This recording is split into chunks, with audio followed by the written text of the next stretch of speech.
రండి, మన యేసయ్య చెప్పిన కథ మీకు వివరిస్తాను.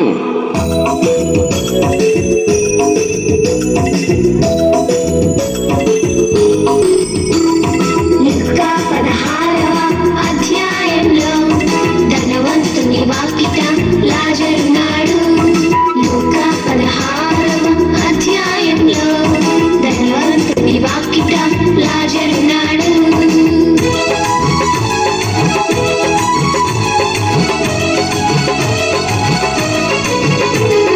ధనవంతుడు ఒకడు ఉన్నాడు, అతడెంతో సుఖముగా బ్రతుకుచున్నాడు.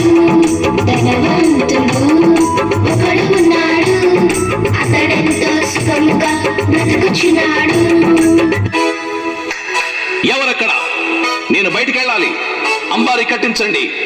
అతని గుమ్మములో ఒక పేద లాజరున్నాడు. అతని గుమ్మములో ఒక పేద లాజరున్నాడు. ఆకలితో బాధలతో మూల్గుచున్నాడు. ఆకలితో బాధలతో మూల్గుచున్నాడు.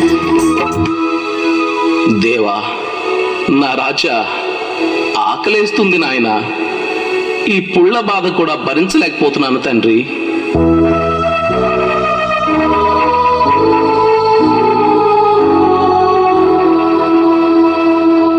ధనవంతుని బల మీద నుండి పడే రొట్టె ముక్కలతో పేదలాజరు ఆకలి తీర్చుకోవాలని ఆశపడ్డాడు గాని అతని కడుపు నిండిందో లేదో.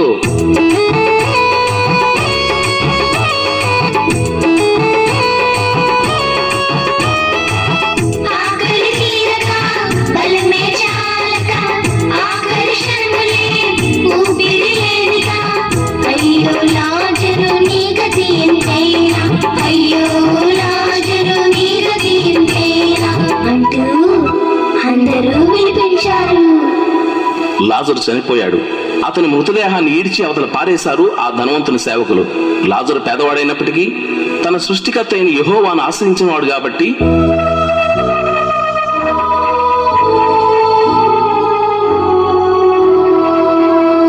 దగదగలాడే దేవదూతలు వచ్చి ఘనముగా లాజరును పరదేశున చేర్చారు.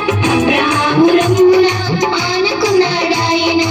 అబ్రహాము రొమ్మున ఆనుకున్నాడాయన. అక్షయ ఆనందం ఆయనకే సొంతం. అక్షయ ఆనందం ఆయనకే సొంతం. ఒకరోజు ఆ ధనవంతుడు కూడా చనిపోయాడు. అతని మృతదేహాన్ని ఎంతో ఘనంగా ఊరేగించి ఊరి మధ్యలో సమాధి చేశారు. అయితే అతని ఆత్మ మాత్రం పాతాళ అగ్ని జ్వాలల్లో పడవేయబడింది. పగపగలాడే అగ్ని జ్వాలలు కాచారు. కొరుకుచున్న పళ్ళు పరిగెత్తుచు ఉన్నాడు. అబ్రహాము తండ్రి లాజరును పంపవా, అబ్రహాము తండ్రి లాజరును పంపవా అంటూ ధనవంతుడు అర్థిస్తున్నాడు.